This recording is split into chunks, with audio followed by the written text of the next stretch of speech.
अस्सलाम वालेकुम, मैं हूं आपकी मेज़बान सादिया मसूद और आप देख रहे हैं प्रोग्राम मुकालमा। नाज़रीन, आज हमारे प्रोग्राम में हम बात करेंगे नस्ला टावर के हवाले से कि अब तक नस्ला टावर में क्या पेशरफ्त हुई है, क्या डेवलपमेंट हुई है, इससे आपको आगाही देंगे।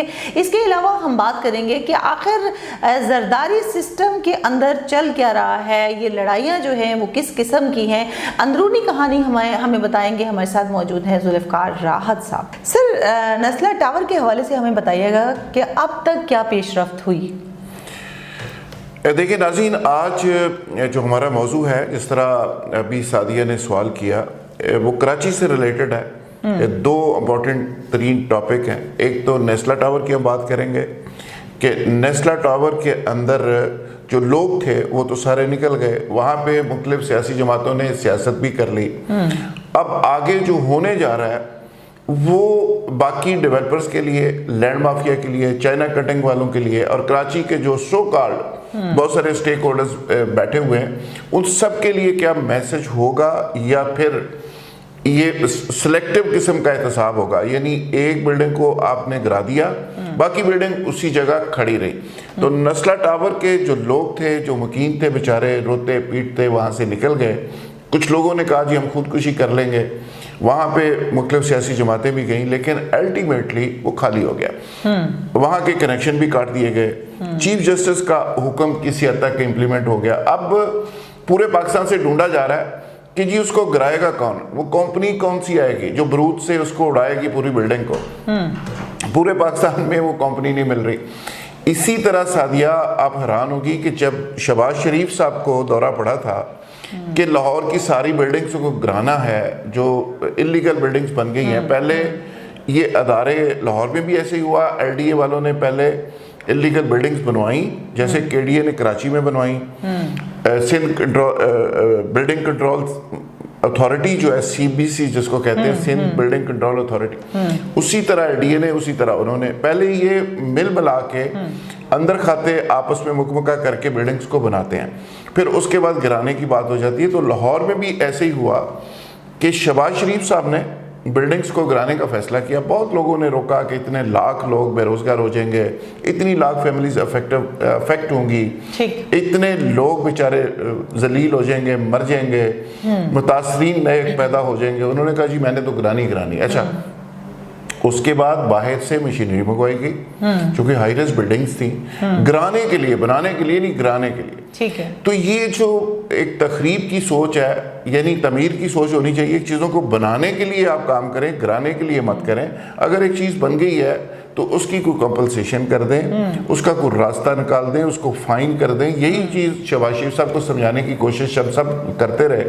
कि इन बिल्डिंग्स को गिराए ना। हमने यहाँ तक ऑप्शन दी कि वहाँ पे सरकारी जो दफातर आपके किराए के ऊपर हैं, वहाँ से उनको ख़त्म करें। और डेवलपर ने कहा जी हम 2-2 फ्लोर आपको देने के लिए तैयार हैं गवर्नमेंट को, आप वहाँ पे सरकारी दफ्तर बना लें। उन्होंने वो भी नहीं बनाए, उन्होंने कहा जी गिराना है। तो इसी तरह ये कराची वाला नस्ला टावर का मामला है। अब देखना ये है कि ये बिल्डिंग गिरने के बाद जो कराची में हज़ारों नाजायज़ बिल्डिंग्स हैं और वो नाजायज़ तौर पे बिकी हुई हैं, वहाँ पे जो लोग बेचारे रह रहे हैं वो भी लूटे हुए हैं, और वहाँ पे जो लोगों ने लूटा हुआ है उनको कौन पूछेगा। सर, सबसे बड़ा मसला है भी यही ना कि वहाँ पर लोगों ने इतने पैसे लगाकर अपनी पूरी ज़िंदगी की जो है जमा पूंजी लगाकर वो ज़मीन खरीदी है, वहाँ पर काम कर रहे हैं या फ्लैट वगैरह खरीदी है।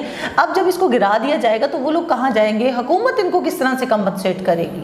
देखिए जी, हुकूमत तो सिर्फ लोगों को रुलाती है, लोगों को जलील करती है, लोगों को मारती है, और लोग बेचारे चीखते हैं, हुक्मरानों के दरवाज़ों के आगे जाके बैठ के चीखते हैं, रोते हैं, पीटते हैं, फिर जाके हुकूमत बात सुनती है। क्योंकि हमारे यहाँ ट्रेंड बन गया है कि हुक्मरान ऊंची आवाज़ सुनते हैं, हुक्मरान बेचारे किसी आम आदमी की, गरीब की आवाज़ नहीं सुनते। जो एक माफिया की शक्ल इख्तियार करके उनके दरवाजे पे पहुंच जाता है और वहाँ पे धरना दे देता है, वो TLP हो, वो कोई और ताकत हो, वो कोई और माफिया हो, वो सारे लोगों की सुनी जाती है।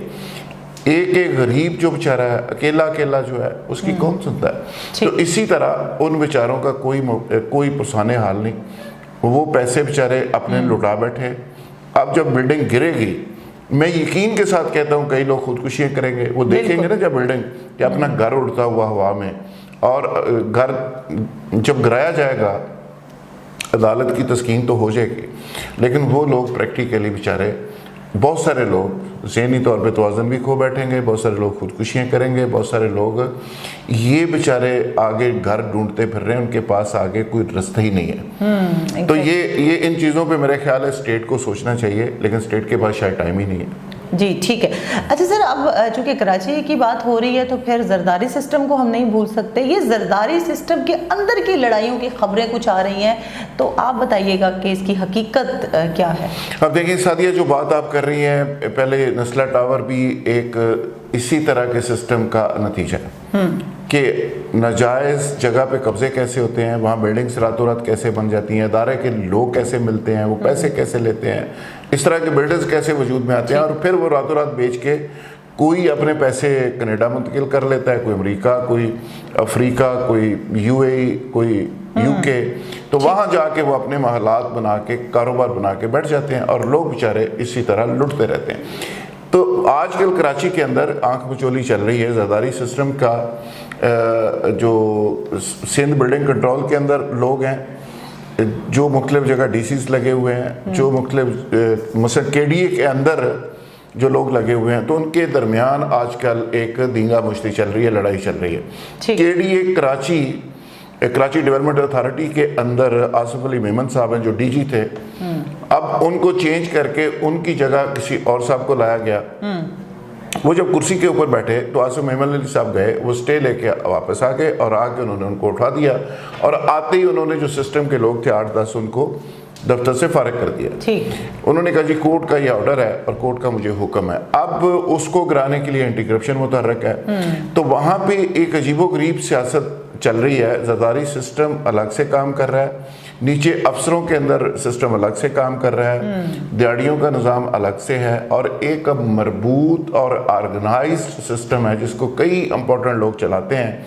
रोज़ाना की बुनियाद पे कलेक्शंस होती हैं कराची में, नोटों से भरे थैले इकट्ठे होते हैं और किसी ख़ास जगह पे जाके जमा हो जाते हैं, और वहाँ पे वो बड़े बड़े महलात बनना शुरू हो जाते हैं, बड़े बड़े कमरे बनना शुरू हो जाते हैं। जैसे आपको याद है शर्जील मेमन साहब के घर से अरबों रुपए निकला था। सिराज दुरानी साहब का किस्सा भी आपने सुन रखा है।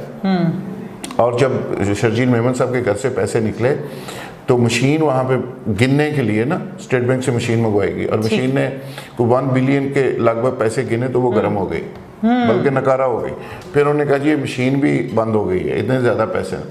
तो आप मुझे बताएं कि वहाँ पे हर चौथे बंगले के अंदर इसी तरह ढेर लगे हुए नोटों के। ठीक, पहले मनी लॉन्ड्रिंग होती थी, पैसे बाहर जाते थे, अब पैसे रुके हुए हैं, मनी लॉन्ड्रिंग किसी हद तक बंद है, तो अब वहाँ पे इसी तरह कैश पड़ा हुआ। ठीक है। अच्छा सर, अभी आपने केडीए की बात की, तो आखिर ये केडीए और एमडीए जो है वो है क्या?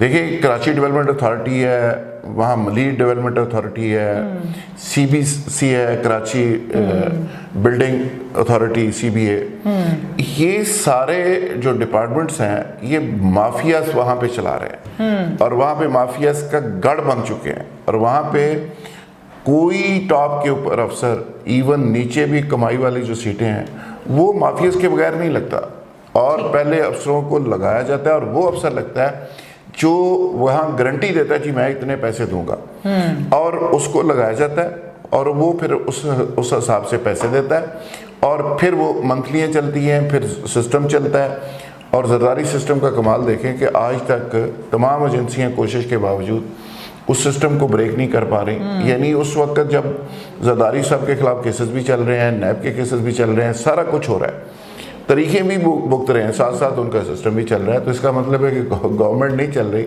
उनका सिस्टम चल रहा है। यानी प्राइवेट जो लोगों के धंधे हैं वो अरूज पा रहे हैं, और गवर्नमेंट के जो दफातर हैं, अदारे हैं, वो तबाह बर्बाद हो रहे हैं। अच्छा, ये जरदारी सिस्टम जो है ब्रेक नहीं हो रहा, दिहाड़ियाँ लग रही हैं, तो फिर ये जो सरकारी लोग हैं, सरकारी अफसरान हैं, वो किस तरह से काम कर रहे हैं? ये अपनी जगह एक बहुत इंपॉर्टेंट चीज़ है, सही निशानदेही आपने की। बहुत सारे सरकारी अफसर तो वो हैं जो सिस्टम के साथ मिल गए हैं, कंप्रोमाइज़ कर गए हैं, और उन्होंने अपनी यही समझ लिया कि सिंध में अगर नौकरी करनी है तो हम सिस्टम का हिस्सा बन जाए, वरना नौकरी नहीं कर सकते।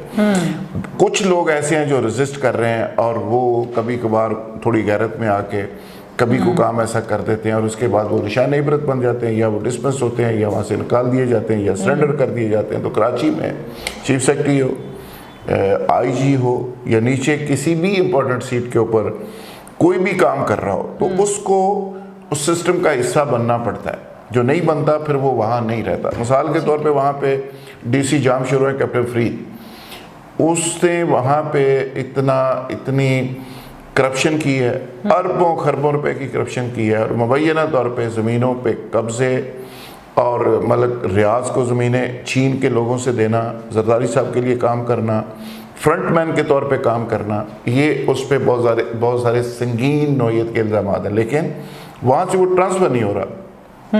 हर महीने कहा जाता है जी वो ट्रांसफ़र हो रहा है। एक अरसे के लिए, थोड़े से अरसे के लिए वो ट्रांसफ़र हुआ। उस दौरान उनकी मिसेस भी CSP अफसर है, DMG है या CSP हैं, लेकिन अफसर है, वो आके वहाँ बैठना शुरू हो गई तो वो कंटिन्यूटी रही। तो वो कहते हैं कि जी मैं तो जनरल मैनेजर हूँ वहाँ पे मलक रियाज साहब का, मलक रियाज साहब उनको प्रोटेक्ट कर रहे हैं, जरदारी साहब कर रहे हैं, तो जाम शरू का पूरा इलाका वह बैरियर टाउन बन चुका है और बैरियर टाउन ख़त्म ही नहीं हो रहा, आगे से आगे, आगे से आगे, आगे से आगे तक चलता जा रहा है। तो वहाँ पे कराची के अंदर तो ये सारी सूरत हाल जो है इस तरह की है कि वहाँ पे जिस महकमे को आप हाथ डालें अंदर से बिल्कुल वो खोखला है, अंदर से कोई और ही सिस्टम निकलेगा, वहाँ गवर्नमेंट आपको नज़र नहीं आएगी। अब वो DC के खिलाफ पता चला है कि एक रेफरेंस भी बन चुका है नैब का, लेकिन इसके बावजूद वो ट्रांसफ़र नहीं हो रहा, इसके बावजूद उनको गिरफ्तार नहीं किया जा रहा। और ये एक नहीं, ये हर ज़िले में, हर एरिए में, हर महकमे के अंदर यही कहानी है। फेडरल गवर्नमेंट के जो महकमे हैं वहाँ पे भी माफियाज काम कर रहे हैं। तो कराची बुनियादी तौर पे एक माफियाज का शहर बन गया और वहाँ पे हर शख्स जो है जो अपने आप को स्टेक होल्डर कहता है और कुछ सो कॉल्ड स्टेक होल्डर्स हैं, वो हिस्सा बेकदर जुस्सा वहाँ से वसूल कर रहे हैं, अपना अपना हिस्सा वसूल कर रहे हैं सारे लोग। तो ये कराची जो फाइनेंशियल हब था, जो पूरे मुल्क को फीड करता था, वहाँ से पैसा आता था सारे मुल्क के लिए, टैक्सेस वहाँ से कलेक्शन बहुत ज़्यादा थी, बड़ा बिजनेसमैन वहाँ पे बैठा हुआ है। तो आज भी, पहले बत्ता कोई और लेता था, आज बत्ता कोई और लेता है, और बिजनेसमैन आज भी ब्लैकमेल हो रहा है, बड़े से बड़ा बिजनेसमैन। सिस्टम जो है वो खत्म नहीं हुआ, लेकिन शख्सियत चेंज होती चली जाती है। मेरा ख्याल है कि बत्ते की शक्ल बदल गई है, तरीकाकार बदल गया, लेने वाले बदल गए हैं, ऑर्गेनाइजेशन के नाम बदल गए हैं, बंदों की शक्लें बदल गई हैं, धंधा उसी तरह ही जारी है। वहाँ पे सैकड़ों किस्म के माफियाज काम कर रहे हैं और मैं हैरान हूँ कि वहाँ पे इतनी देर से अदारे भी काम कर रहे हैं लेकिन उनकी अभी तक खात्मा नहीं हो पा रहा। जी जनाब, बहुत शुक्रिया। आज के प्रोग्राम के लिए इतना ही, कल दोबारा मुलाकात होगी। अल्लाह हाफ़िज़।